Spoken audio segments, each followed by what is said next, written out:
በጣም ቆንጆ፣ ደፋር፣ አፍቃሪና ለዓላማዋ ጽናት ቆርጣ የተነሳች ማንም ከሚገምተውና ከሚጠብቀው በላይ መስዋዕትነትን በተደጋጋሚ የከፈለች ነች።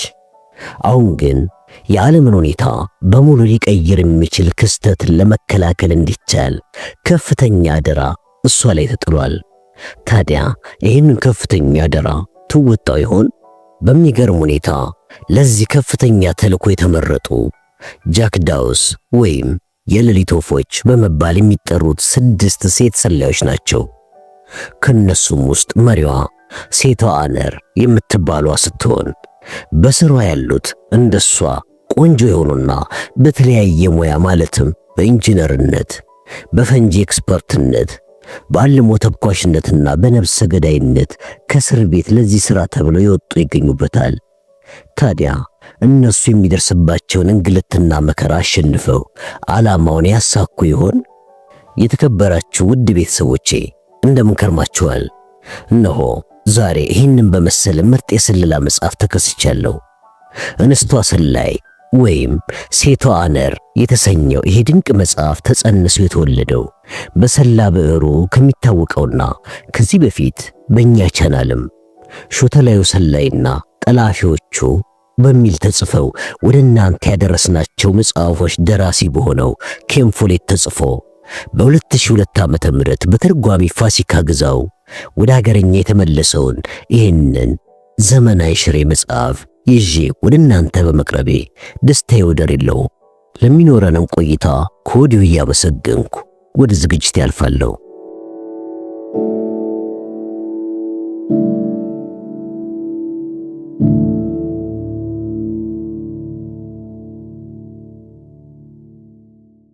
ሰባተኛው ቀን ቅዳሜ ሰኔ 4 1944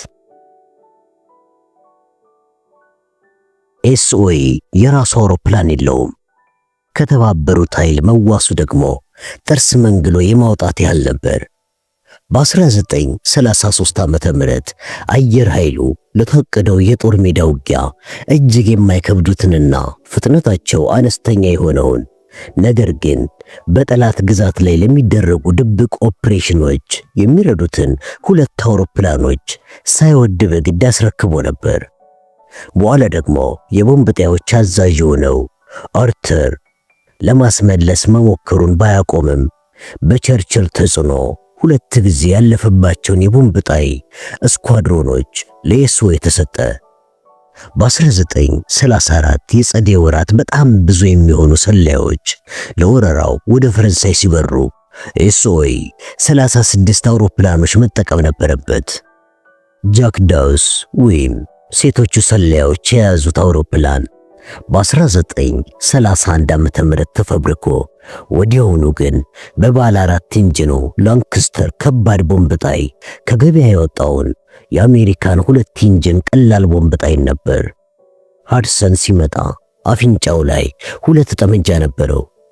የተባበረው ኃይል ደግሞ ከኋላ 2 ጨመረለት።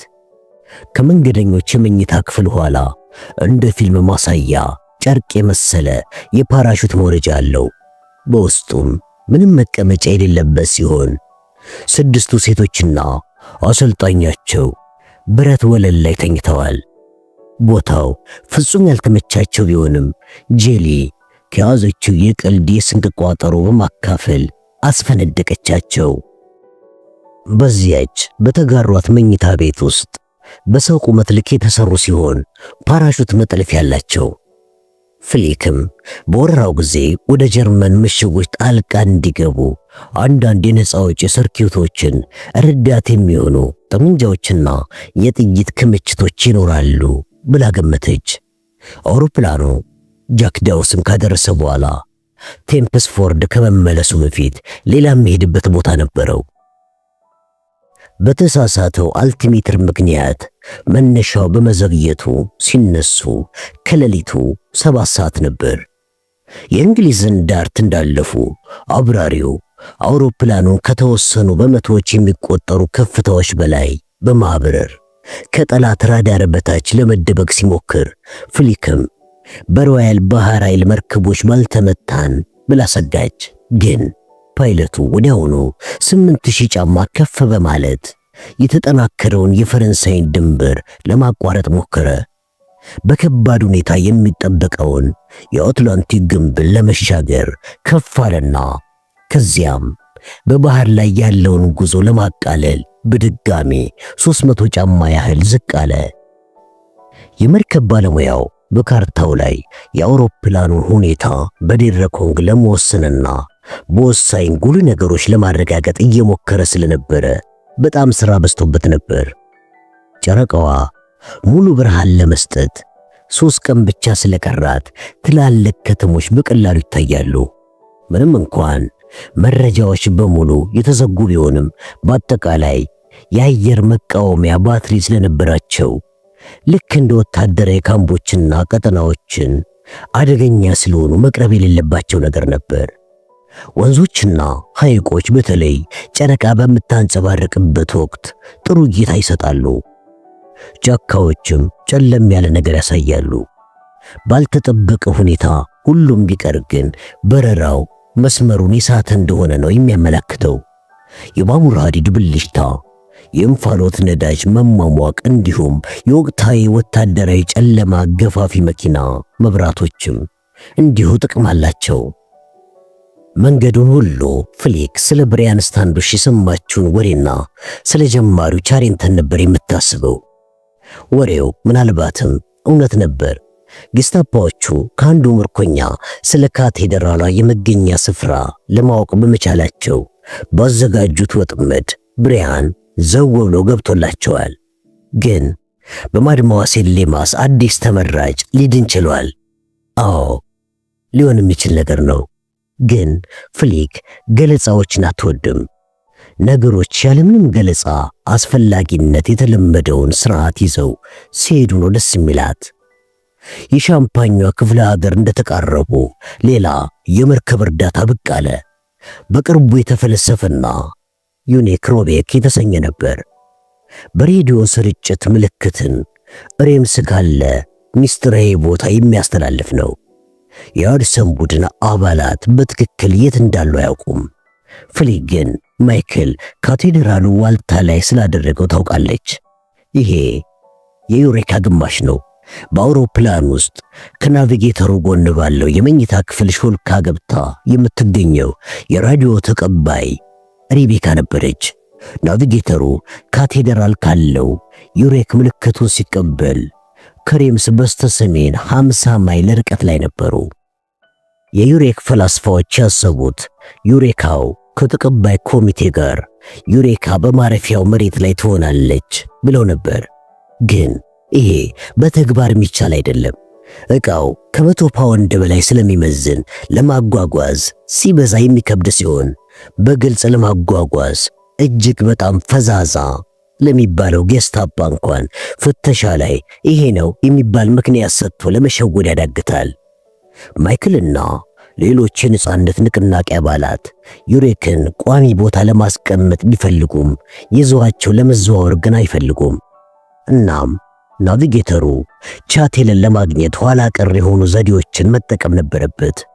ግን ፍሊክን የመሰለ ከዚህ ቀደም በብዙዎቹ ቦታዎች ላይ በማረፍ ልምድ ያለው ሰው በማግኘቱ እድለኛ ነው። እሷ ከአየር ላይ ቦታዎችን ቀብ ነው የምታደርጋቸው። ከመንደር ፒ በስተ ምስራቅ ማይል ያህል ተጓዙ። ፍሊክ ግን ሐይቁን ለየችውና ፓይለቱን እንደገና መራችው። በ300 ጫማ ከፍታ የከብት ግጦሽን ዞሩት። ፍሊክ ከዚህ ቀደም ዝግጅት እንደተደረገበት በማያሳይ መልኩ በረቅርጽ ያዘጋጁትን የሚርገበገቡ ቦታዎች ታያቸዋለች። ፓይለቱ ለፓራሹት ትክክለኛ ከሚባለው 600 ጫማ ከፍታ ላይ ወጣ። ከዚያ በላይ ቢወጣ ነፋስ ፓራሹትንና ዘላዮቹን ይጎዳቸውና መሬት ከማረፋቸው በፊት ፓራሹታቸውን መዘርጋት ያቀታቸዋል። ዝግጁ ስትሆኑ ተናገሩ፣ እኔ ዝግጁ ነኝ አለ ፓይለቱ። እኔ ዝግጁ አይደለሁም አለች ፍሊክ። ምን ሆንሽ?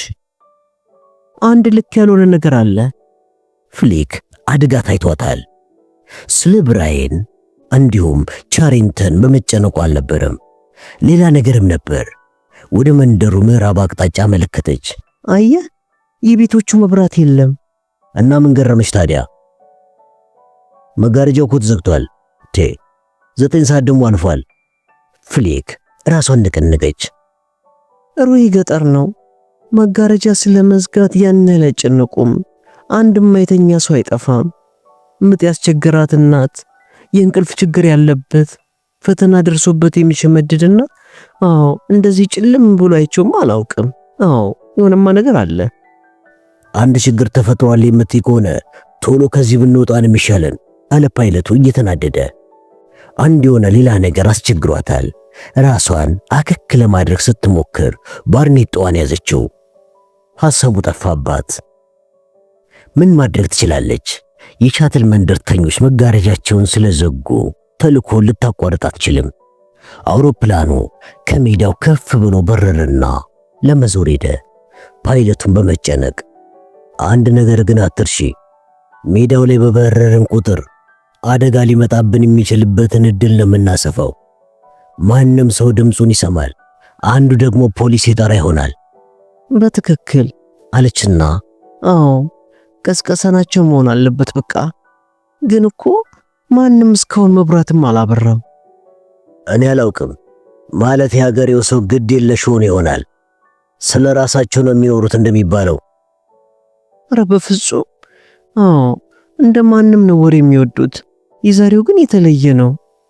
ፓይለቱ ይበልጥ እየተጨነቀ የመጣ መሰለ፣ ግን መዞሩን ቀጠለ። ድንገትም ተከሰተላት። ዳቦ ጋጋሪው እንኳን እኮ ምድጃውን መለኮስ ነበረበት። የዚያ እሳት ደግሞ ብዙ ጊዜ ከአየር ላይ ይታያል። ዛሬ ዘግቶ ሊሆን ይችላል። ዛሬ ቀኑ ምንድን ነው? ቅዳሜ አይደል እንዴ? ዳቦ ጋጋሪው ሰኞና ማክሰኞ ሊዘጋ ይችላል፣ ግን በፍጹም ቅዳሜ ቀን አይዘጋም። ምንድነው ነገሩ? ይህስ የሙት መንፈስ የተንሰራፋበት ከተማ ነው የሚመስለው። በቃ እንውጣ። አንድ ሰው መንደርተኞቹንና ዳቦ ጋጋሪውን ሳይቀር አንድ ጎተራ ውስጥ ከቶ የቆለፈባቸው ነበር የሚመስለው። ጄስታፓዎችም አድፍጠው የሚጠብቁ ቢሆን ኖሮ ምናልባትም ይህንኑ ነበር የሚያደርጉት። ተልኮ ልታጨናግፍ አትችልም። እጅግ በጣም ወሳኝ ነው።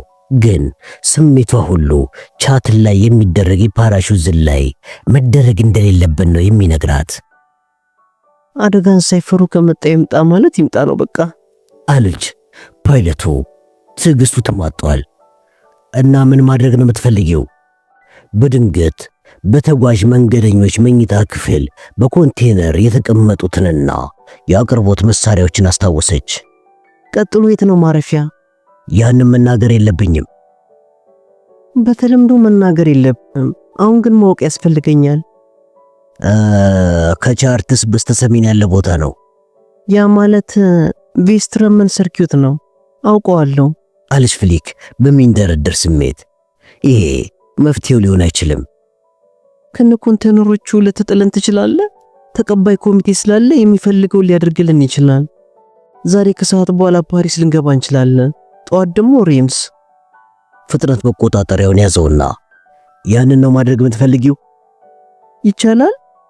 እዛ ልጥላችሁ እችላለሁ፣ ችግር የለውም። የብልጠት ውሳኔ መወሰን እናንተ ፋንታ ይሆናል። አንቺ ደግሞ የተልእኮ አዛዥ ነሽ። ገብቶኛል። ፍሊክ በጭንቀት አሰበች። ጥርጣሬዋ መሰረተ ቢስ ሊሆን ይችላል። ያ ከሆነ ደግሞ የማረፍ ተልእኮ ለጊዜው ቢቋረጥም አሁንም በመንገድ ላይ ነኝ የሚል መልእክት በብራይን ሬዲዮ ለማይክል መላክ ይኖርባታል። ግን የብራይን ሬዲዮ በጠላት እጅ ከሆነ በተቻለ መጠን ጥቂት የሆነ መረጃ ብቻ ነው መስጠት የሚኖርባት። ያ ደግሞ ሊደረግ የሚችል ነው። አጠር ያለ የሬዲዮ መልእክት በፓይለቱ ለፒርሲ መልሳ ብትልክለት ለብሪያን በጥቂት ሰዓታት ጊዜ ውስጥ ይደርሰዋል። ከተልኮ በኋላ የፍጥነት መቆጣጠሪያው አሰላለፍ መቀየር ይኖርባታል። ለአሁኑ አንደርሰን 8 ሰዓት ላይ ቻትን ለማረፍ ፕሮግራም ተይዞለታል። ይሄም እሁድ ሲሆን ጃክ ዳውሶች ከሌሉ በተመሳሳይ ሰዓት ነገ ሌሊት እንዲመለስ ነው የታቀደው። ቻቴል በጌስታፓዎች እጅ ወድቃ ከሆነ በኮርስሟ ቻምፕዶር ወደምትባለውና ከሬምስ በስተምዕራብ ከምትገኘው የላሮክ ሜዳ ማረፍ ይኖርባታል። ከቻርተርስ ወደ ሬምስ መጓዝ ስለሚኖርባቸው ተልኮ 1 ቀን ማስጨመሩ ነው። ውጤቶቹን ለማመዛዘን ሞከረች። ወደ ቻርተርስ አቅጣጫ ቢቀይሩ 1 ቀን መቃጠሉ ነው። ቻትል ማረፍ ግን የጠቅላላ ተልኮ አለመሳካትና ጃክ ዳውስ እንዳለ በጌስታፓዎች ለመርገፍ መቃረባቸው ነው ማለት ነው። አዎ አማራጩ ግልጽ ነው። ወደ ቻርተርስ ሂድ አለችው ለፓይለቱ። አውሮፕላኑ አቅጣጫውን እንደቀየረ ፍሊክ ወደ መኝታ ክፍሉ ሄደች። ዘላዮቹ ሁሉ በጉጉት ስሜት አዩአት። የፕሮግራም ለውጥ ተከስቷል አለቻቸው።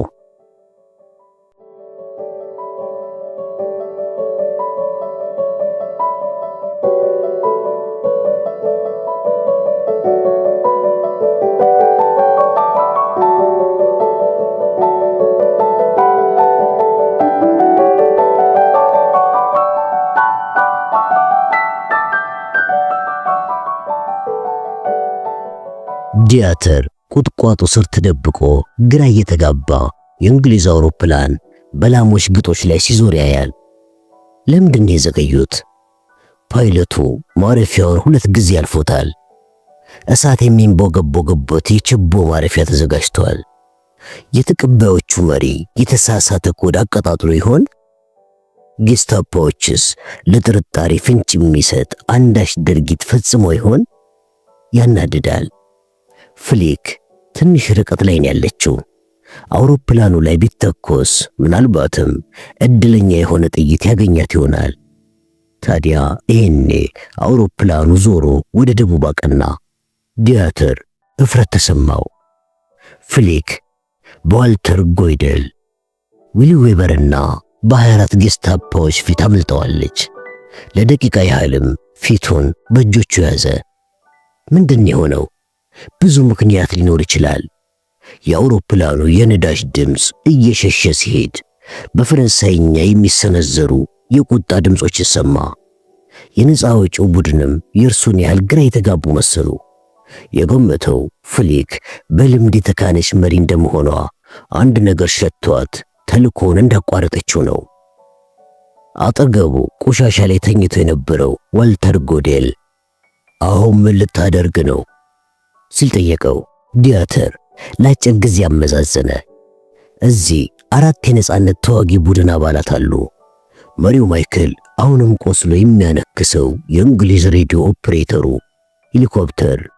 አዎ ዲያተር ያላወቀው ፈረንሳዊና አንዲት ወጣትም ሴት አለች። ምንድነው ሊያደርጋቸው የሚገባው? ሄሊኮፕተርም በነጻ የመልቀቅ ስትራቴጂ ሐሳብ ደረጃው እጅግ ረክቶበት የነበረ ቢሆንም አሁን ሊገፋበት አልደፈረም። ከዛሬው ሌሊት ውድቀት አንድ ነገር ማግኘት አለበት። ወደ ኋላ ቀሩ የምርመራው ዘዴ በመመለስ ዘመቻውን ለመታደግ ፈለገ። ስሙንም እንዲሁ የአጭር ሞገድ ሬዲዮ መነጋገሪያውን ወደ አፉ አስጠጋ። ለሁሉም ሚኒቶች ዲያተር ነኝ አለ ለስለስ ባለ አነጋገር። እርምጃ፣ አዎ እርምጃ። ከዚያም ተነስቶ ሽጉጡን አወጣ። ዛፎች ስር ተደብቀው የነበሩት የማሰሻ መብራቶች ሞጋሉ። ሜዳው መሃል የነበሩት 4 ሽብርተኞች ግራ እንደተጋቡ እንዲሁም አበቃለን የሚል ስሜት እየተነበበባቸው ያለ ርህራሄ መብራት በራባቸው። ዲያተርም በፈረንሳይኛ ተከባቸዋል፣ አዎ እጅ ወደ ላይ አላቸው። አጠገቡ ጎዴል ኮልቱ መዞ ወጣ። 4 ጌስታፓዎችና ዲያተርም ጠመንጃቸውን በ4 አርበኞች ላይ አነጣጠሩ። ጥርጣሬ ግን ነበረ። አርበኞቹ ተኩስ ይከፍቱ ይሆን? ቢከፍቱም ያልቃሉ። እድለኛ ከሆኑ ግን ከመቁሰል አያልፉም። ዲያተር ግን ዛሬ ሌሊት አልቀናውም። እነዚህ አራቱ ቢገደሉ ደግሞ ባዶ እጁን መቅረቱ ነው። አመነቱ። ዲያተር ወደፊት ተራመደና መብራት ውስጥ ገባ። አራቱ ታጣቂዎችም ተከተሉት። 20 ጠመንጃዎች ተደግነውባቸዋል ሲል ጮኸባቸው። መሳሪያዎቻችሁን ብታወጡ ይሻላል። አንዳቸው ሮጦ። ዲያተር አማተበ። በመብራት ውስጥ ቀይ ፀጉር ውልብ አለበት። ሄሊኮፕተር ነበር። ያ ባለጌ ልጅ እንደደነበረ በሬ ሜዳው ላይ ሮጠ። ተኩሱበት አለ ዲያተር በእርጋታ። ሁሉም አነጣጠሩበትና እሩምታቸውን ሲያጮሁ ሄሊኮፕተር ሁለቴ ተራምዶ ወደቀ። ዲያተር በመጠባበቅ ላይ የነበሩትን ሌሎቹን ሶስቱን አየ። ግጦሽ ውስጥ ያላችሁ ሁሉ ያዟቸው አለና ሽጉጡን መለሰው። ሄሊኮፕተር ወደተኛበት ሄደ። ሰውነቱ ቀጥ ብሏል። ታጣቂዎቹ ያለሙት እግሩን የነበረ ቢሆንም በጨለማ ውስጥ የሚንቀሳቀስ ነገር ላይ ኢላማ ማድረግ ይከብዳል። አንዱ ተኳሽ አልሞ አለቀጥ ከፍ አድርጎ አንገቱን መቶታል። ስለዚህ የደም ስሩን ጎርቶታል። ዲያተር አጠገቡ ተንበርክኮ ትንፋሹን ሲያዳምጥ የለም። ካጋጠሙኝ በጣም ተመራጩ ሰላይ ባትሆንም ደፋር ነህ አለ በዝግታ። ነፍስ በሰማይ ቤት ትሁን ብሎ አይኑን ጨፈነ። የተቀሩት ሶስቱ ትጥቅ ፈተው እግራቸው እንደታሰረ ተመለከተ። ማይክል ምርመራን ይቋቋማል።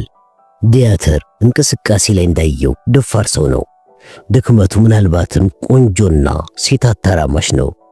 እሱን ለማሰቃየት መስታወት ፊት ቁጭ አድርጎ አፍንጫውን በማጣመም ጥርሱን በማውለቅ ጉንጩን በማቁሰል በተቋቋመ ቁጥር ውበቱን ይበልጥ እያጣ እንደሚሄድ እንዲገባው ማድረግ ነው። ሌላኛው ባለሙያ ነው የሚመስለው። ምናልባትም ጠበቃ ይሆናል። ጌስታፖ ፈተሸውና የሆነ መታወቂያ ለዲያተር ሲያሳየው ዶክተር ክላውድ ቦለር በሰዓት እላፊ ጊዜ የመዘዋወር ፍቃድ እንዳለው የሚያሳይ ነበር። ዲያተር የውሸት ዶክተር ነው ብሎ ነበር። በኋላ ግን ሲበረበር እውነተኛ የዶክተር ቦርሳ ከነ ሙሉ መሳሪያዎቹ እንዲሁም መድኃኒት ታጭቆበት ነበር።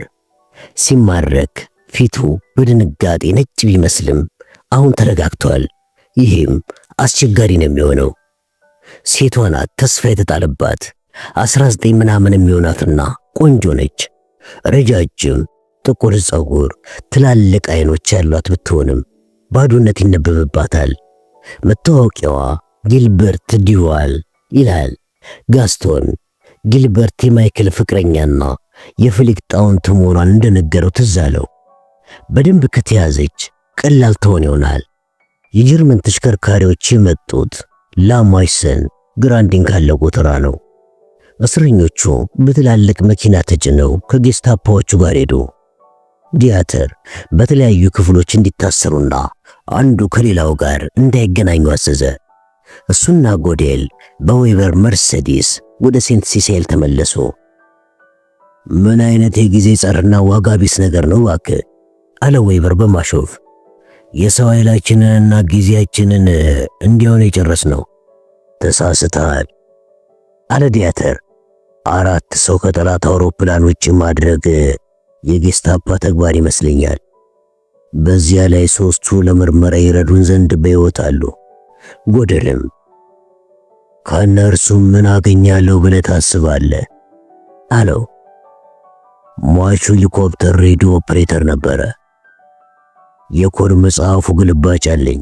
የሚያሳዝነው ዕቃውን አልያዝነውም ነበር። ዕቃውን ብናገኘው ሄሊኮፕተርን መምሰል አያቅተንም። ታዲያ የተመደበውን ፍሪኩዌንሲ ካወቅከው የሬዲዮ ማሰራጫውን መጠቀም ትችላለህ እኮ። ዲያተር ራሱን ነቀነቀና እያንዳንዱ ማሰራጫ ልምድ ላለው አድማጭ የተለየ ነው። እነዚህ በሻንጣ የተያዙ የራዲዮን መገናኛዎች ደግሞ ልዩ ናቸው። መጠኑን ለመቀነስ ሲባል አላስፈላጊ የሆኑ ሰርኪቶች የሉትም። ውጤቱም የድምፅ ጥራት መድከም ነው። ከሌላ እስረኛ የተማረከ አንድ ሌላ ተመሳሳይ ብናገኝ እንኳን እንገባበት ነበር። አንድ ቦታ ሊኖረን ይችላል። በርሊን ነው ከሆነም የሚኖረው። የሄሊኮፕተር ማግኘቱ ግን ቀላል ነው የሚሆነው። እንዴት ታገኘዋለህ ሴቷ ትነግረኛለች። ቀጣዩ መንገድ ስለሚጠቀምበት የምርመራ ዘዴ እያሰበ ነበር የተጓዘው። ሴቷን ወንዶች ፊት በማሰቃየት ሊሞክር ቢችልም ወንዶች ይቋቋሙታል። ከዚያ ይልቅ ተስፋ የሚወረው እሷ ፊት ሁለቱም በስቃይ ማሸቱ ነው። ግን ከዚያም የቀለለ መንገድ ሊኖር ይችላል። በሪምስ መግቢያ ያለውን ቤተ መጻሕፍት ሲያልፉ አንድ ዕቅድ መጣለት። ሕንፃውን በፊት አይቶታል። በትንሹ የአትክልት ቦታ የቆመ የጌጣጌጥ ሥራ ነው። እባክሽ አለቃ ዌበር መኪናውን አንዴ ብታቆመው አለ። ዌበር ለሾፌሩ የሆነ ትዕዛዝ በዝግታ አስተላለፈ። ኮፈኑስ መሳሪያ ይኖራል እንዴ? እኔ ምንም አላውቅም አለ ዌበር። ለምን ፈልገ ነው? ሾፌሩም አዎ ሻለቃ፣ የወታደር ሕጋዊ ዕቃዎች አሉ። ጥሩ። ክብደት ያለው መዶሻስ? አዎ። ሾፌር ወጣ።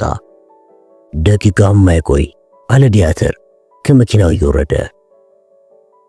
ሾፌሩ ወፈር ያለ ረጅም መያዣ ያለው መዶሻ ሰጠው። ዲያተር የአንድሮ ኮሮኔጅን ሐውልት አልፎ ወደ ቤተ መጻሕፍቱ ሄደ። በእርግጥ ተዘግቶ ጨልሟል። የመስታወት በሮቹ በብረት መከለያ ተሰርቶባቸዋል። በሕንፃ ጎን ሲሄድ በስር በኩል አንድ የመዛግብት ክፍል ተብሎ የተጻፈበት የእንጨት በር አየ። ዲያተር ቁልፉን በመዶሻ መታው። 4 ጊዜ ሲመታው ተከፈተ። ገባና መብራቱን አበራው። ቀጭን ደረጃ ወጥቶ በኮሪደሩ አቋረጠና ወደ ልብ ወለድ መጽሐፍ ክፍል ሄደ። እዚያም ሲፈልገው የነበረውን ማዳም ቦየሬ የሚለውን መጽሐፍ ግልባጭ አገኘው። ምዕራፍ 9ን አወጣና ያስበው የነበረውን ታሪክ አገኘው። በትክክል አስታውሶታል። ለሥራው በጣም ይረዳዋል። ወደ መኪናው ተመለሰ። ጎዴል የተደሰተ ይመስላል። ዌበር ለማመን የተቸገረ እየመሰለ የምታነበው ፈልገ ነው እንዴ አለው። አንዳንዴ እንቅልፍ ያስቸግረኛል አለና መለሰለት። ጎዴል ሳቀና መጽሐፉን ከዲያተር ወሰደና ርዕሱን አነበበ። የመካከለኛው ዘመን ዓለም አቀፍ ደረጃ ስነ ጽሑፍ አለና ይሁን እንጂ ይህም መጽሐፍ ለመዋስ አንባቢ ሰብሮ ገብቶ ሲወስድ ሳይ የመጀመሪያ ነው አለው። ወደ ሴንት ሲሳይል እየሄዱ ነው። ሕንፃው ጋር ሲደርሱ ዲያተር ስትራቴጂውን ሙሉ በሙሉ ነድፎ ጨረሰ። መቶ አለቃ ሃንሰን እርቃኑን በማድረግ በማሰቃያው ክፍል ካለው ወንበር ጋር አስሮ እንዲዘጋጅ አዘዘው። ጥፍር ነቅሎ ለማውጣት የምንጠቀምበትን መሳሪያ ያሳየው። ፊት ለፊቱ ካለው ጠረጴዛ ላይ ቁጭ አድርግለት። ይህ እየተደረገ እያለ ስክሪፕቶ፣ ጠርሙስ፣ ሙሉ ቀለም እንዲሁም ከላይኛው ቢሮ መጻፊያ ፓውዳር መጣ። ዋልተር ጎዴል ለማየት ይመቸው ዘንድ በቤቱ ጥግ ጉብ አለ። ዲያተር ማይክልን ለጥቂት ደቂቃዎች ያጠናው። የአርበኝነት ትግሉ መሪ ረጅምና በአይኖቹ አካባቢ ደስ የማይል ጨምደድ ያለ ቆዳ ያለው ሰው ነው። ሴቶች የሚወዱት አይነት የዱርዬ መሳይ ገጽታ አለው። አሁን ፈርቷል፣ ግን ቆርጧልም። ምን ያህል ስቃይን መቋቋም እችላለሁ ነው ሐሳቡ። አዎ ዲያተር እንደገመተው። ዲያተር ቀለሙን፣ ወረቀቱንና ስክሪፕቶን ከጉጠቱ አጠገብ ጠረጴዛው ላይ ያስቀመጠው። ይህንን የሚያደርገው ምርጫዎች መሆናቸውን ለማሳየት ነበር። ሃንሰን እንደታዘዘው አደረገ። የማይክል ፊት ከፍተኛ እፎይታን ቢያሳይም እውነት ላይሆን ይችላል በሚል ፈርቷል። ዲያተር ለጎዴል እስረኞችን ከመጠየቄ በፊት የእጅ ጽሑፋቸውን ናሙና ወስዳለሁ። የእጅ ጽሑፋቸውን? ዲያተር በአዎንታ ራሱን ነቀነቀ። ማይክልንም ሲያየው ባጭሩ በጀርመንኛ የተነጋገሩት የገባው ይመስል ነበር። ተስፋ ያደረጉ መሰለ። ዲያተር የማዳም ባውሬን መጽሐፍ ከኪሱ አውጥቶ ከፈተውና ጠረጴዛው ላይ ያስቀመጠው። ምዕራፍ 9ን ገልብጠው አለው ለማይክል በፈረንሳይኛ። ማይክል አመነታ። ጉዳት የማያስከትል ጥያቄ ነው የሚመስለው። የሆነ ተንኮል እንደሚሰራበት አውቋል፣ ግን ምን አይነት ተንኮል እንዳሰበ እርግጠኛ አይደለም። ዲያተር ጠበቀ። የነጻነት ተዋጊዎች ስቃይ ሲጀምር ታግሰው ለማለፍ የቻሉትን ሁሉ እንዲያደርጉ ተነግሯቸዋል። ማይክልም ይህንን ስቃዩን እንደ ማስተላለፊያ አይቶታል። ጉዳት የለውም አይባልም፣ ግን ጣቱን ከመንቀል የተሻለ ነው። በጣም ጥሩ ብሎ ረዘም ላለ ጊዜ ቆም ካለ በኋላ መጻፍ ጀመረ። ዲያትር አየው። ጽሑፉ ትላልቅና ደመቅ ያለ ነው። ሁለቱን የመጽሐፉን ገጽ 6 አድርጎ ነው የጻፈው። ማይክል ገጹን ሲገለብጥ ዲያትር አስቆመውና ለሃንስ ማይክልን ወደ እስር ቤት ክፍል መልሶት ጊልበርትን እንዲያመጣለት ነገረው። ጎዴል ማይክል የጻፈውን ተመለከተና በግራ መጋባት ራሱን ነቀነቀ። ምን እንደፈለክ ሊገባኝ አልቻለም አለው። ወረቀቶቹ መለሰና ዲያትርም የተወሰኑ ቃላትን ለማስቀረት እየተጠነቀቀ አንዱን ገጽ ቀደደው። ጊልበርት የፈራችም አልበገር ባይነት ያነገበችም እንደመሰለች መጣች። ምንም ነገር አልነግረህም። ጓደኞችን በፍጹም አልክድም። ደግሞ ምንም አላውቅም። የኔ ሥራ መኪና መንዳት ነው በቃ አለች። ዲያትር እንድትቀመጥ ነገራትና ቡና ከፈለገች ጠየቃት። እውነተኛ ነገር አለ ብርጭቆን እየሰጣት። ፈረንሳዮች የውሸት ቡና ብቻ ነው ሊያገኙ የሚችሉት።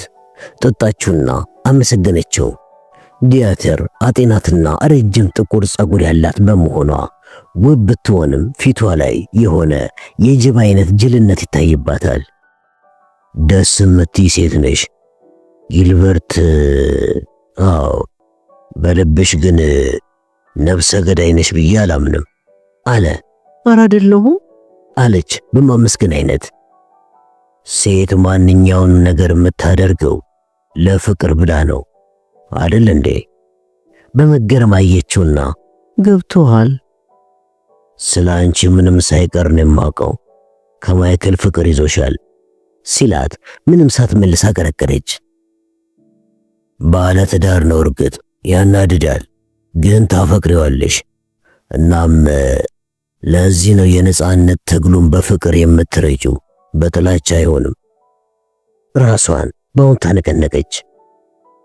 ልክ ነኝ፣ መልስ መስጠት ግን አለብሽ አላት በለሆሳስ። አዎ አለችው።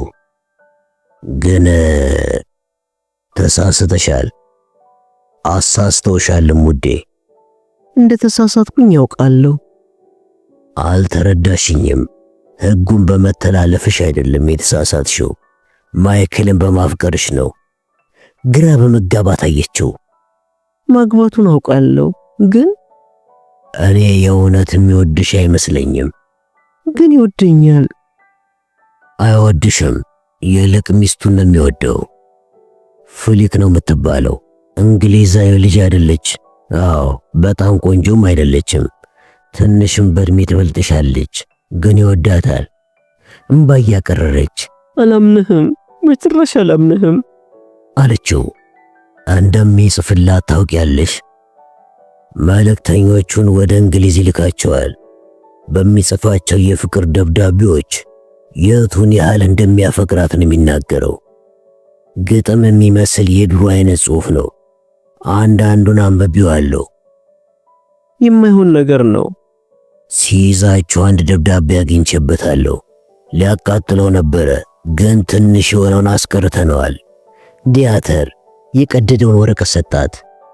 የእርሱ የእጅ ጽሑፍ አይደለም፣ የእርሱ ነው አለችው። እና የፍቅር ደብዳቤ ነው ወይስ? ጊልበርት በቀስታ አፏን እየነቀነቀች አነበበችው። ዘወትር አስብሻለሁ፣ አንቺን በማስታወስ እሰቃያለሁ። አዎ ማሪኝ እልሻለሁ። ደህና ሆኜ ርቄ እሄዳለሁ። ስለኔም አትሰሚም። ግን ዛሬም ምን አይነት ኃይል ወደ አንቺ እንዳመጣኝ አላውቅም። መቼም ሰው እግዚአብሔርን አይጋፈጥ ነገር የመላእክቶች ፈገግታ ሊቋቋም አይችልም። ሰው በቆንጆ በሚደነቅና በአስደሳች ነው የሚሳበው። እያዘነች ወረቀቱን ወረወረችው። ስላየሁሽ ግን አዝናለሁ አለ ዲያትር በእርጋታ። ነጩን የናይልን መሐረብ ከደረት ኪሷ ወጣና ሰጣት።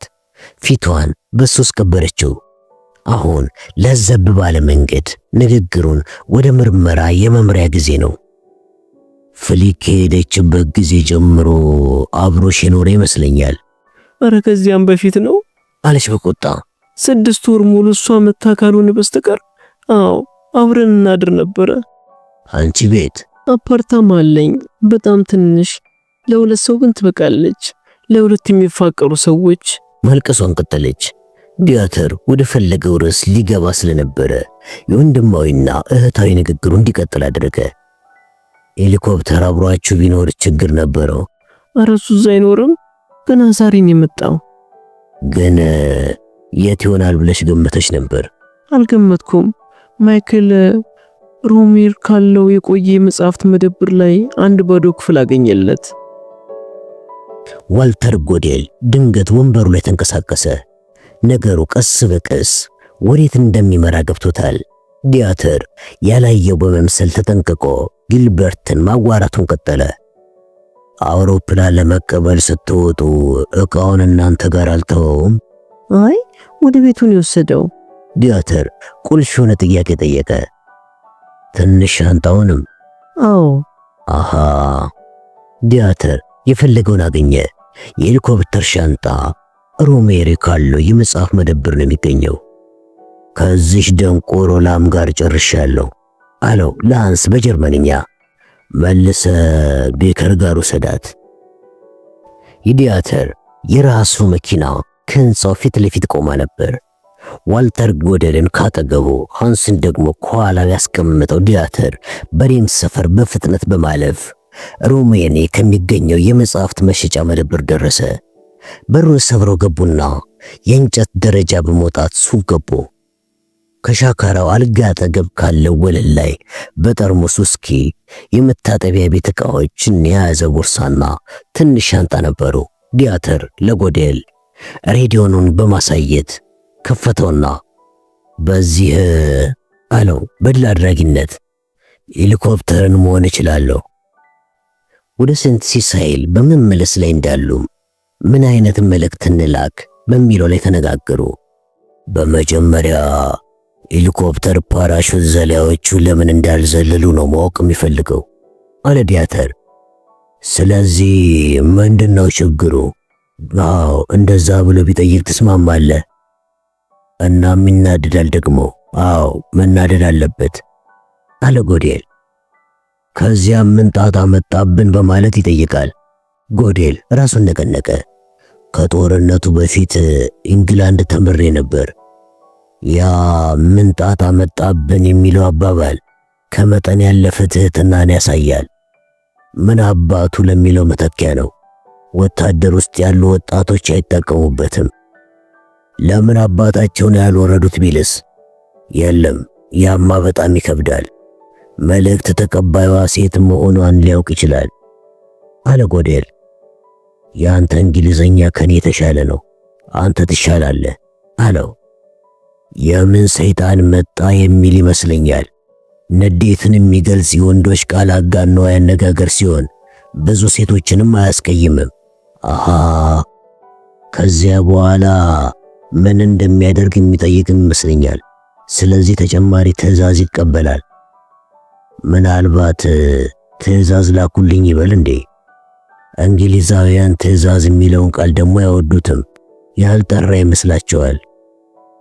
እሺ ሄሊኮፕተር ትዕግስቱ ስለሚያልቅ አፋጣኝ ምላሽ ነው የሚጠይቀው። እኛም ልክ እንደርሱ ትዕግስት አይኖረንም። ህንጻው ጋር ደረሱና እታች ካለው የሬዲዮ ማዳመጫ ቤት ገቡ። ጆዋኪም የተባለ አንድ መካከለኛ ዕድሜ ላይ የሚገኝ ኦፕሬተር ስብስቡን ገጣጥሞ ወደ ሄሊኮፕተር ፍሪኩዌንሲ ሲያዞረው ዲያተር የተስማሙበትን መልእክት ሙነጫጨረ። የምን ሰይጣን መጣብን? ትዕዛዝ ላኩ፣ በአፋጣኝ መልስ ስጡ። ዲያተር እንደምንም ትዕግስቱ ማለቁን ለማሳየት እየተጣጣረ ጆኪንም እንዴት መልእክቱንና የደህንነት መለየውን ወደ ኮድ እንደሚቀይር በጥንቃቄ ያሳየው። ጎዴልም ማሽኑ ላይ ያለው ሄሊኮፕተር አለመሆኑን ግን አያውቁም። የግለሰቡን መለያ ለምሳሌ የእጅ ጽሑፉን አይለዩትም በማለት ጠየቀ። አዎ አለ ጆኪም።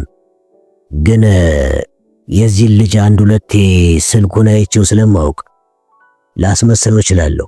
አዎ በቃ ለምሳሌ አንድ የፍራንክፈርት ዜጋን አነጋገር እንደማስመሰል ማለት ነው አለ ዲያተር። ጎዴል ተጠራጠረና ሁለቴ ብቻ ስላዳመጥከው በትክክል ልታስመስለው ትችላለህ።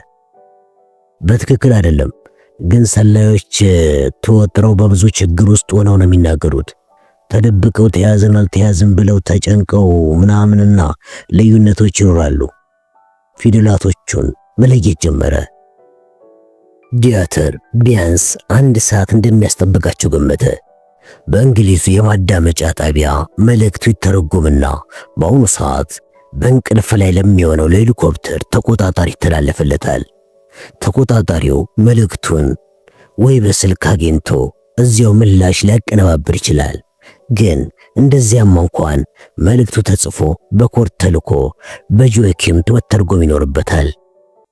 ዲያተርና ጎዴል ምድር ቤት በሚገኘው ወጥ ቤት ሄዱና አንድ ጽዳቱ ያልጠበቀ 50 አለቃ ቁርስ ሲያዘጋጅ አገኙትና ሶሌጅ በቡና እንዲያቀርብላቸው አደረጉ። ጎዴል ወደ ሮሜል ዋና ቢሮ እስከሚሄድ ትዕግስት ያልነበረው ቢሆንም እዚህ ቆይቶ የሚሆነውን ማየት ፈለገ። ምላሹ መምጣቱን ስትነግራቸው እየተቻኮሉ ረዱ። ዌበር እንደተለመደው የድርጊቱን እንቅስቃሴ እየጠቆመ እዚያው ነበረ። ጆአኪም በታይፕ የተጻፈውን መልእክት ለርሱ የካርቦን ግልባጩን ደግሞ ለዲያተርና ለጎዴል ሰጣቸው። ዲያተር አነበበው። ጃክዳውሶች ተልኳቸው ተደናቅፎ ነበር፣ ግን ሌላ ቦታ አርፈዋል። ከሊዮፓርድስ መልእክት ጠብቅ ይላል። ዌበር በመሰላቸት ይሄ ብዙም አይነግረንም ባለ። ጎዴልም ተስማማ። እንዴት ያናድዳል! ሁለታችሁም ተሳስታችኋል አለ ዲያተር በደስታ ስሜት። ሊዮፓርድስ ፈረንሳይ ናት፣ ፎቶዋም አለኝ። በደስታና በፍጥነት የፍሊክን ፎቶ አውጥቶ ለዌበር አሳየው። ፕሪንተር አውጣና ይህንን በሺህ አባዛውና በሚቀጥለው 12 ሰዓታት ውስጥ ይሄ ፎቶ በመላው ሬምስ ተበትኖ ማየት ፈልጋለሁ። ሃንስ መኪናዬን ነዳጅ ሙላት አለው። የት ልትሄድ ነው አለ ጎዴል። ፈረንሳይ። ሌላውንም ፎቶ ይዤ እንደዚሁ ተመሳሳይ ነገር በማድረግ አሁኑን አገኛታለሁ።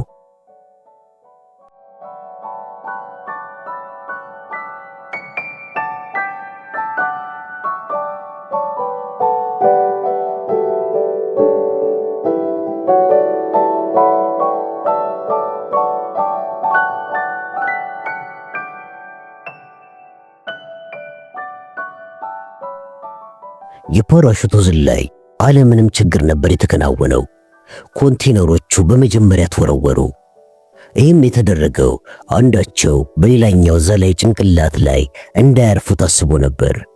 ከዚያም ጃክዳውሶቹ ተራ በተራ ስላይዱ ላይ ተቀመጡና ትከሻቸውን ፍሊክ ገፋ ስታደርጋቸው በፓራሹቱ ወደ አየር ወጥተው ዘለሉ። ፍሊክ መጨረሻ ወረደች። እንደወረደች አውሮፕላኑ ወደ ሰሜን አቅጣጫ ተመለሰና በሌሊቱ ጨለማ ውስጥ ጠፋ። ሊነጋ ምንም አልቀረውም። በምሽቱ መዘግየት ምክንያት የጉዟቸውን የመጨረሻ ክፍል በአደገኛ የቀን ብርሃን መብረር ይኖርባቸዋል። ፍሊክ መሬት ስትደርስ ጉልበቷን በማጠፍ እጇን ጎኗ ላይ ሻጥ በማድረግ በትክክል አረፈች። ለደቂቃ ያህል እንደማሰባለችና የፈረንሳይ አፈር የጠላት ግዛት አሁን ደግሞ ሰላይ፣ አሸባሪ እንዲሁም ወንጀለኛ ሆናለች። ከተያዘች ትረሸናለች። ሐሳቡን ቶሎ ከጭንቅላቷ ወጣችና ቆመች። ትንሽ ራቅ ብሎ ያፈጥባት የነበረ አህያ ወዲያውኑ አቀርቅሮ ይግጥ ጀመር። በቅርብ 3 እሽጎችን ከአውሮፕላን የለቀቀች ሲሆን ራቅ ብሎ ደግሞ የተወሰኑ አርበኞች ሜዳው ላይ በጥንድ በጥንድ ሆነው ትላልቅ እሽጎችን በማንሳት ሲወስዷቸው ታያት። ከፓራሹቱ ለመውጣት ታገለችና ወጣች። ይህን ጊዜ አንድ ወጣት ሰውዬ ትንፋሽ ባጠረው ፈረንሳይኛ ወደሷ መጥቶ ዕቃዎችን እንጂ እኮ ሰው ይመጣል ብለን አልጠበቅንም ነበር፣ በጭራሽ አልጠበቅንም አለ። የዕቅድ ለውጥ ነው አለችና አይዞ አንቶን ካንተ ጋር ነው። አንቶን የቪስትሪማን ሰርኪዩት መሪ ስም ነበር። አዎ ሊዮፓርድስ መታለች በለው አለችው። አሃ ሊዮፓርድስ ማለት አንቺ ነሽ እንዴ? በማለት ተደነቀ። አዎ ቼቫሊየር እባላለሁ። አንቺን በማግኘቴ በጣም ደስ ብሎኛል። ሰማዩን አንጋጣ ተመለከተች። ከጥቁር ወደ ግራጫነት እየተቀየረ ነበር። እባክህ አንቶንን በተቻለ ፍጥነት አገኘው። ቼቫሌር መጓጓዝ የሚያስፈልጋቸው 6 ዕቃዎች መኖራቸውንም ንገረው። እሺ፣ ጊዜ የለንም። እሺ ጥሩ አለና ተፈተለከ። ፓራሹቷን በደንብ አጣጠፈችና ሌሎቹም ምንም ሳይሆኑ በቀጥታ ሳሩ ላይ ያረፉት። በጣም ኮራው አለ ጄሊ። ግን 2 ሚሊዮን ፓውንድ ቢሰጠኝ እንኳን አላደርገውም አለች መልሳ። ፍሊክ አርበኞቹ ፓራሹት ማቀፊያዎቹን ወደ ሜዳው ደቡባዊ ክልል ሲያሸሹ አየችና ዘላዮቹንም በዚሁ አቅጣጫ መራቻቸው። ከዚያም አንድ የጭነት መኪና ፈረስ ከነጋሪውና በእንፋሎት የሚሰራ የሊንሰን መኪና አገኘች። አልተገረመችም። ነዳጅ በጣም አስፈላጊ ለሆኑ ነገሮች ካልሆነ በስተቀር ጥቅም ላይ አይውልም። ስለዚህ ፈረንሳይውያኑ መኪናቸውን ለማንቀሳቀስ የማይፈጥሩት ዘዴ የለም። አርበኞቹ አሁን ፓራሹቱን ጋራው ላይ ጨቁትና በባዶ የአትክልት ቦታ ውስጥ ደበቁት። በጭነት መኪናው ላይ ደግሞ እሽጎቹ ተጫኑ። ይህንን ሥራ የሚመራው በቤንዚን የተጨማለቀ ባርኔጣ ያደረገው ሰማያዊ ጃኬት አድርጎ በአፉ ላይ ቢጫ የፈረንሳይ ሲጋራ ይዞ የነበረው ቀጭኑ የ40 ዓመት ጎልማሳ አንቶን ነበር። በመገረም አፈጠጠ። 6 ሴቶች አለና ለስፌት የተጠሩ መሰላቸው እንዴ አለ። ስለ ሴቶች የሚቀለዱ ቀልዶች በተቻለ መጠን ብዙ ግምት እንደማይሰጣቸው ፍሊክ ተረድታለችና በአጽንኦት አናገረችው። ይሄ ካካሄድኳቸው ዘመቻዎች ሁሉ እጅግ በጣም ጠቃሚ ስለሆነ ያንተን እርዳታ ፈልጋለሁ። እንዴታ አለ። ወደ ፓሪስ የሚሄደውን ባቡር መያዝ አለብን። አዎ የግድ ዛሬ መያዝ አለብን። አሁን ቻሬተስ ላደርሳችሁ እችላለሁ። ሰማዩን እያየ እስከ ንጋት ያለውን ጊዜ አሰበውና ወደ እርሻ ቤት ተመለከተ። አሁን ጎተራ ውስጥ መደበቅ ትችላላችሁ። እነዚህን ፓራሹቶች ካስወገድን በኋላ ወደ እናንተ እንመጣለን አላት። ይህም ጥሩ አይደለም አለች ፍሊክ ፈርጠም ብላ። መሄድ አለብን። የመጀመሪያው ባቡር ከፓሪስ በ4 ሰዓት ነው የሚነሳው። ታዲያ እስከዚያ እንደርሳለን አለ። ማን ያለው? ባቡሩ መቼ እንደሚነሳ ማንም አያውቅም። እውነቷን ነው። የጣምራ ጦሩ የቦምብ ጥቃት፣ የአርበኞቹ ሻጥር እንዲሁም ጸረ ናዚ የሆኑ የባቡር ጣቢያ ሰራተኞች በፈጠሯቸው ችግሮች ፕሮግራሙ ዘብረቅርቆ ስለወጣ የሚሻለው እዚያ ሄዶ ባቡር ሲመጣ መሳፈር ነው። ግን እዚያ በጊዜ መድረሱ በጣም ይመረጣል። ፓራሹቶቹን ጎተራ ክተትና እኛን አደርሰን አለችው። አልሰማትም። ደገመችለት። ፓራሹቶቹን ጎተራ ክተትና እኛን አደርሰን አሁን እኛን ውሰደን አለችው። አይቻልም አለና ዕቃዎቹን ከመንጋቱ በፊት መደበቅ አለብኝ። ይሄ ይቀድማል እመነኝ አለችው። አዝናለሁ አላት። አንቶን አዳምጠኝ እንጂ ዛሬ ይሄንን አላደርግልሽም ብትል እውነቴን ነው ከእንግሊዝ ሁለተኛ ቢሳቢስቲን አታገኝም። ያ ማድረግ እንደምችል ደግሞ ታውቃለህ አይደለ አለችው። ዝም አለ። አንቶን በጆሮቹ ፊት መሸነፍ አይፈልግም። ግን የጦር መሳሪያ ፍሰቱ ቢቆም ሰዎቹ ሌላ ቦታ መሄዳቸው ነው። ይሄ ደግሞ የእንግሊዝ ወታደሮች በፈረንሳይ ላይ ያላቸው ብቸኛ የቁጥጥር መረብ ነው። ገላመጣትና ቀስ ብሎም ሲጃራውን አወጣና ወረወረው። በጣም ጥሩ አለና ጭነት መኪና ውስጥ ግቡ አላት። ሴቶቹ አርበኞቹ ዕቃውን ሲያወርዱ አገዟቸውና ገቡ። ውስጡ በሲሚንቶና በጭቃ ተጨማልቆ ስለነበረ በጆንያ ጠርገው መሬቱ ላይ ተቀመጡ። ቻቫሬር የሾፌሩ ወንበር ላይ ተቀመጠና እሺ ሴቶች እንሂድ አለ በፈረንሳይኛ። ፍሊክ ቀዝቀዝ ባለ ስሜት በፈረንሳይኛ ቀልድ የለም እንግሊዘኛ የለም እሺ አለች። ሴቶቹ በብረቱ ወለል ላይ እንደተቀመጡ መኪናው 20 ማይሎች ተጓዘ። የሚገርመው ግን ከሁሉም በጣም ወፍራም በእድሜ ጠና ያለችውና የአካል ብቃቷ በጣም ደካማ የነበረችው ጄሊ ስለ አስቸጋሪው ጉዞ በመቀለድ ስትንገጫገጭና ሄዳ ስትላትም ሁሉ በመሳቅ ከሁሉ በላይ ጠንካራ ሆና መታየቷ ነው። ፀሐይ ስትወጣና ቻሪተስ ከተማ ሲገቡ ሞዴ እዚህ ደረስን አንቲ? አላምንም። በጣም ፈጠንን አለች ዲያናም እጇን በኃይል ጨበጠችው። ፍሊክ የወደፊቱን ትወጥን ነበር። ካሁን በኋላ በጥንድ ሆነን እንበታተናለን አለች። ጥንዶቹ የተወሰኑት እዚያው በማጠናቀቂያው ትምህርት ቤት ሳሉ ነበር። ፍሊክ ዲያናን እንዳታስቸግር ከሞዲ ጋር አጣምረቻት። እሷን የምታዋራት አንድ ሴት ስለፈለገች ከሁሉም ብልጥ ከነበረችው ከሩቢ ጋር ራሷን አጎዳኘች። የሚያሳዝነው ግሬታ ከጄሊ ጋር ለመሆን መብቃቷ ነው። ለምን ከውጪ ዜጋ ጋር እንደሚሄድ ነው የማይገባኝ አለች ጄሊ። ስሚ አንቺ ፓርቲ አይደለም እሺ የምትሄዱት አለች ፍሊክ ግልፍ ብሏት። ይህ ወታደራዊ ዘመቻ ስለሆነ አድርጌ የተባልሽውን አድርጌ። ጄሊ ጭጭ አለች። ስሙ አሁን በባቡር ስለመጓዛችን ምክንያት መፍጠር ይኖርብናል። በሉ እስቲ ሐሳብ አፍልቁ አለች ፍሊክ። ግሬታ እኔ ፓሪስ ያለ ሻለቃ ሬመርት ሚስት ስሆን ከፈረንሳዮት ገረዴ ሪሞስ ወዳለው ካቴድራል ጉብኝት ነው የምንሄደው። አሁን ቻርትረስ ያለውን ካቴድራል ጎብኝቼ መመለሴ ነው ብለስ ጥሩ ነው ያሳምናል። ዲያናስ? ሞዲና እኔ ሪምስ ካለ አንድ ኤሌክትሪክ ኩባንያን የምንሰራው ቻርትሬስ መተን የነበረው ሞዲ እጮኛዋ ስለጠፋባት ድንገት እዚያ ከሆነ ብለን ነበር፣ ግን የለም። ፍሊክ በርካታ ስሜት ራሷን ነቀነቀች። በጌስታፖ የተያዙ ጀርመን ካለ ካምፕ የታጎሩ በቦምብ የቆሰሉና በነፃ አውጪዎች የተመለመሉ ወንዶች የሚያፈላልጉ ስፍር ቁጥር የሌላቸው ፈረንሳውያን ሴቶች ነበሩ። እኔ ደግሞ በ1932 መጋዘን ሰብሮ ሲገባ ተይዞ የተገደለው ሚስት ነኝ። አዎ ቻርትረስ የሄድኩት ወላጅ አልባ የሆነችው ያክስቴን ልጅ ከኔ ጋር ሬም ስትኖር ዘንድ ለማምጣት ነው።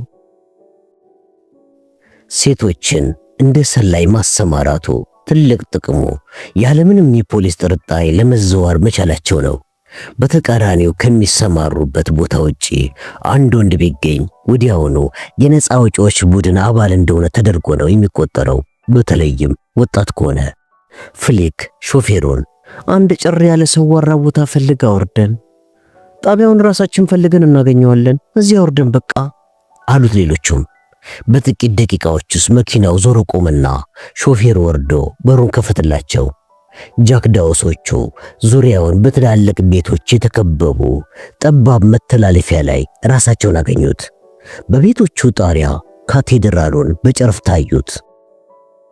ፍሊክ ስለቅዱ አስታወሰቻቸው።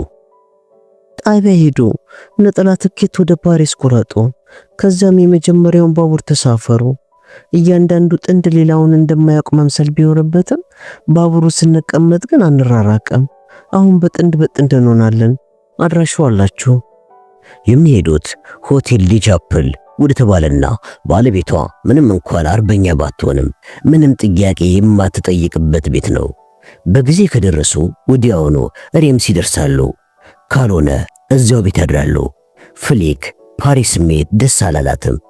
በጌስታፖዎችና በባንዳዎች ኮለበስ በተባሉ የተወረረች ነች።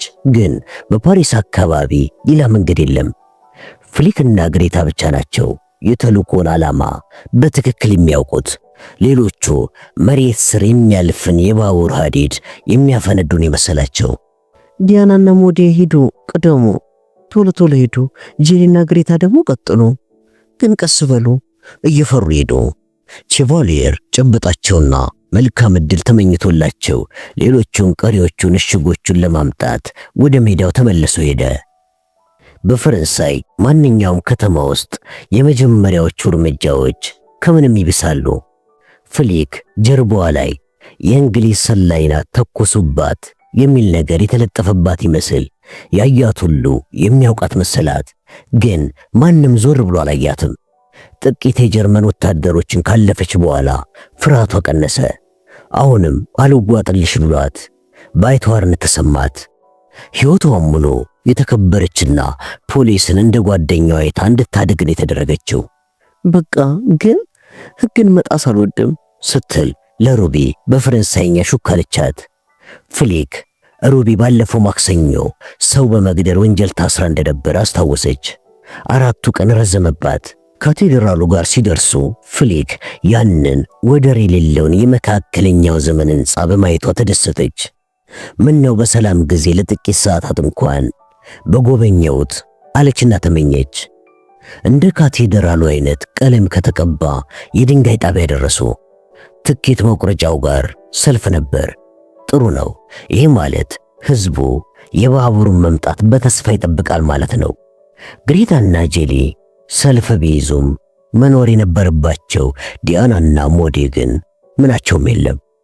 ጠመንጃና ከኋላው ስታሊን ካለበት የጸረ አርበኞች ፖስተር ፊት ለፊት ቆሙ። ፖስተሩ ላይም የሚከተለው ተጽፏል። በባንዲራችን ጨርቅ ተጠቅልለው ይገደላሉ ይላል። እኔም መሆን አለበት ስትል ፍሊክ አሰበች። ትኬታቸውን ያለ አንዳች ችግር ገዙና ወደ መግቢያው ሲሄዱ መሃል ላይ የጌስታፓ መቆጣጠሪያ ስለነበረ የፍሊክ የልብ ምት ጨመረ። ግሬታና ጄሊ በሰልፍ ቀድሟቸዋል። ይሄ ከጠላት ጋር የመጀመሪያው ግንኙነታቸው ነው። ፍሊክ ስሜታቸውን በተቆጣጠሩ ስትል ጸለየች። ዲያናና ሞዴ አልፎ መሆን አለበት። ግሬታ ጌስታፓዎቹን በጀርመንኛ አናገረች። ፍሊክ የግሬታን የቅድሙን የፈጠራ ሰበብ ስትናገር ትሰማታለች። ሻለቃ አርመንን አውቀዋለሁ አለ አንዱ አምሳ አለቃ። ኢንጂነር ነው። አይደለም ደህንነት ነው ስትል ግሬታ ተረጋግታ መለሰች። ፍሊክ ስታያት የአሎኖቹን መምሰል ሁለተኛ ተፈጥሯ መሆን አለበት ስትል አሰበች። ካቴድራልን ወደሹ መሆን አለበት አሉ በጨዋታ መልክ። እጭ በዚህ በደረቅ ምድር የሚታይ ነገር የለም። አዎ አለ ጌስታፓው። ወደ ጄሊ ወረቀት አቀረቀረና በፈረንሳይኛ ተናገረ። ከእርሷ ጋር የት ነው አብራችሁ የምትጓዙት? አዎ በጣም ትራራልኛለች ስትል ጄሊ መለሰች። ፍሊክ ድምጿ ውስጥ የፍራቻ ምልክት አሳየቻት። ሃምሳ አለቃውም የጳጳሱን ቤተ መንግሥት አይተሽ በጣም ደስ ብሎሻል መቼም ሲል ጠየቃት። ግሬታ በፈረንሳይኛ መለሰች። አዎ በጣም ያምራል። ሃምሳ አለቃው ጄሊን እያያት ምላሿን ይጠብቅ ነበር። ለጊዜው በድንጋጤ ደርቃ የቀረች መሰለችና በኋላም የጳጳሱ ሚስት ግርማ ሞገስ ናት ብላ መለሰችለት። ፍሊክ እጅግ በጣም ፈርታ እጢዋ ዱብ አለ።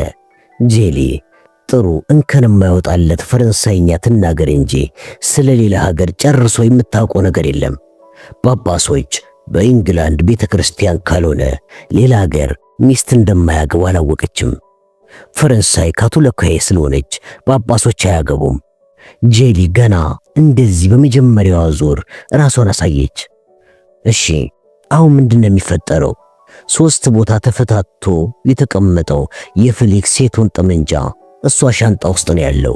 ግን የግሏን አውቶማቲክ በያዘችው የቆዳ ቦርሳ ኖረዋለች። አሁን በቀስታ ቶሎ ሽጉጧን ለመያዝ የቦርሳዋን ዚፕ ስትከፍተው ሮቢም ሽጉጧ ወደ ነበረበት የዝናብ ልብሷ ጃኬት እጇን ስትከታየቻት ሚስት አላምሳ አለቃው ጄሊ ያየ ያምን ሚስት ጄሊ የምትለው ጠፍቷት እጅግ የተደናገጠች መሰለች። ፈረንሳዊ ነሽ አይደል? አዎ።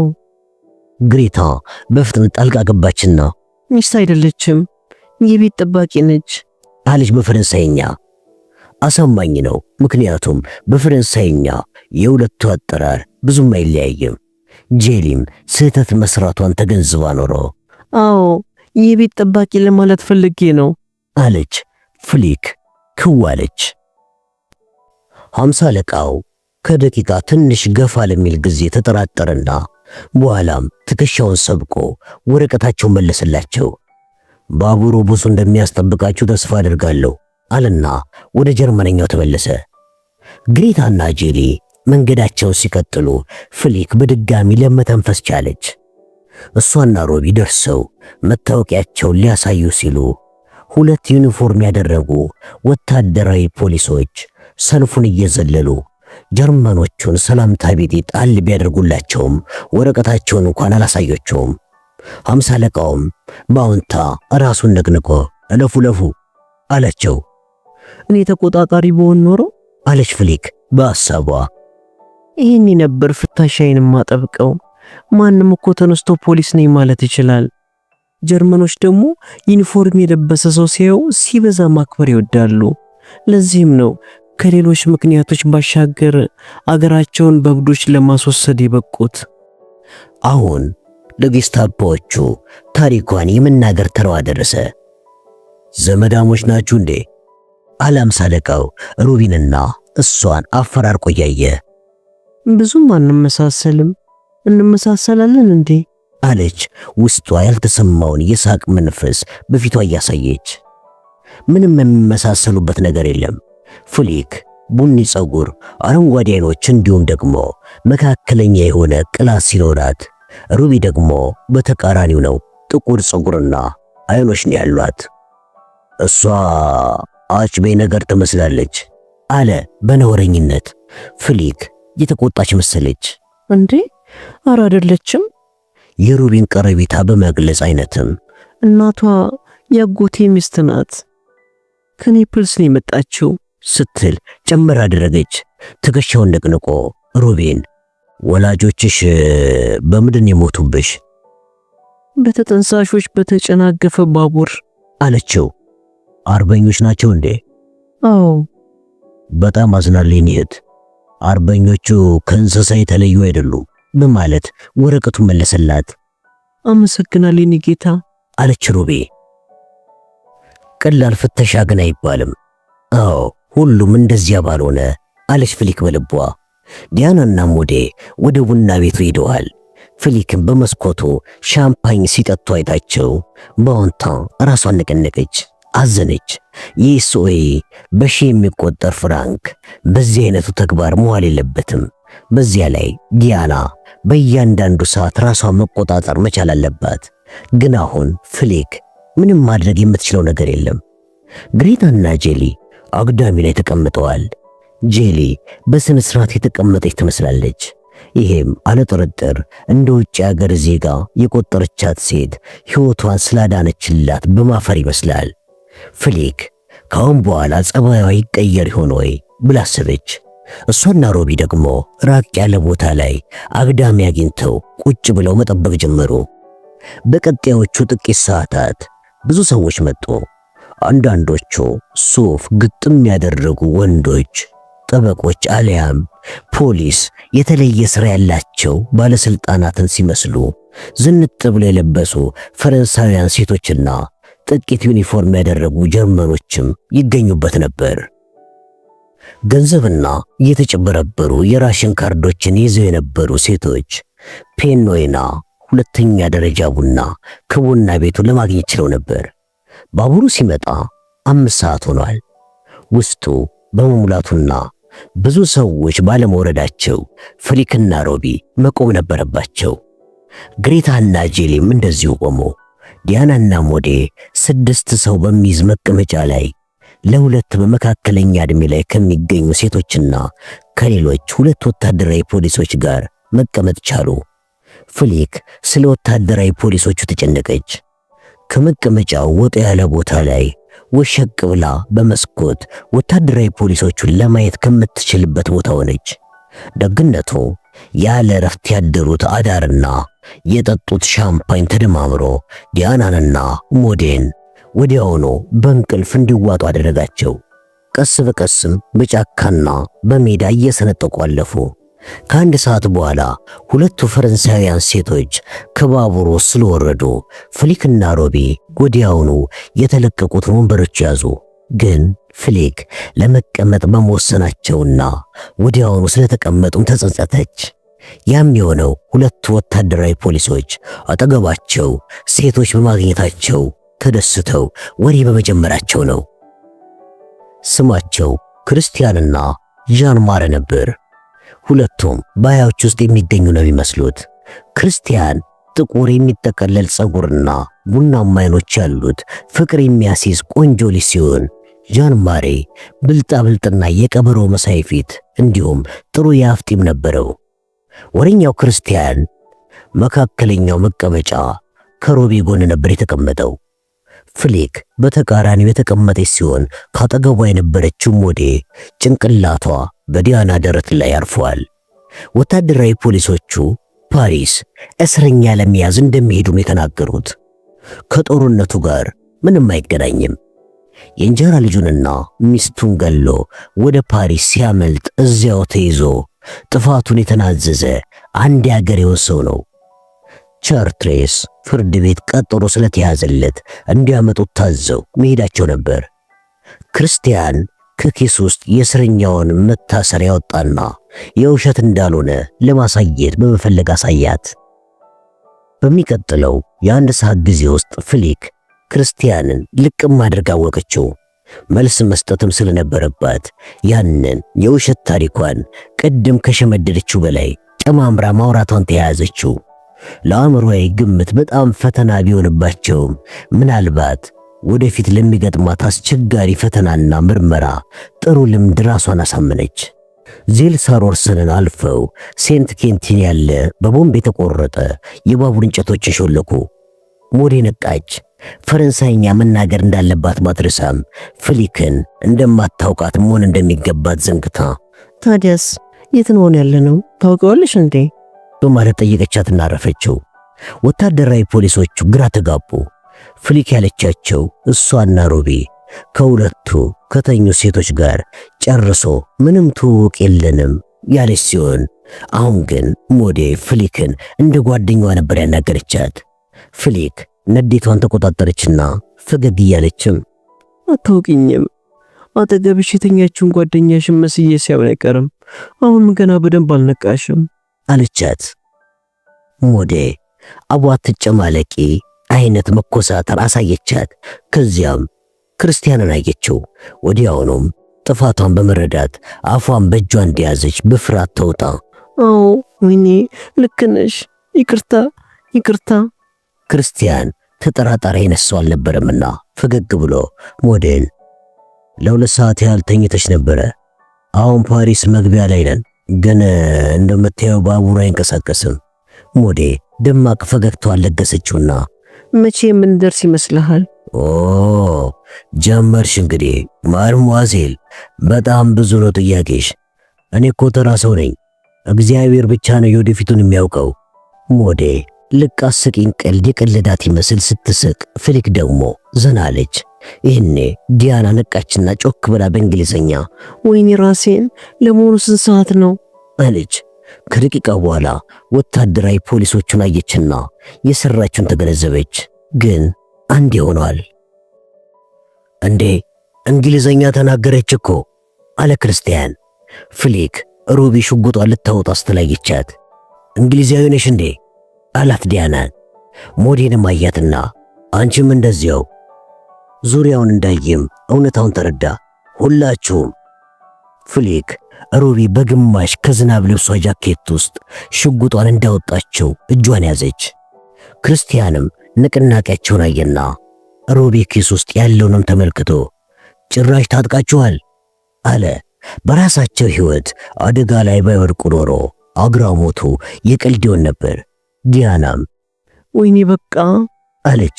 ባቡሩ ነቅነቅ አለና ወደፊት ተንቀሳቀሰ። ክርስቲያን ድምፁን ዝቅ አደረገና ሁላችሁም የህብረት ጦር ወኪሎች ናችሁ እንዴ አላቸው። ፍሊክም ምን ያደርግ ይሆን ብላ ጠበቀችው። ሽጉጡን ቢመዝ ሩቢ ተተኩስበታለች። ከዚያም ሁሉም ከባቡሩ ላይ ዘላሉ። በለስ ቢቀናቸው ጌስታፖዎቹ ከመንቃታቸው በፊት ተደብቀው ያመልጣሉ። ባቡሩ ፍጥነቱን ጨመረ። በጣም ከመፍጠኑ በፊት አሁን መዝለል ይቻል ይሆን በማለት ፍሊክ ራሷን ጠየቀች።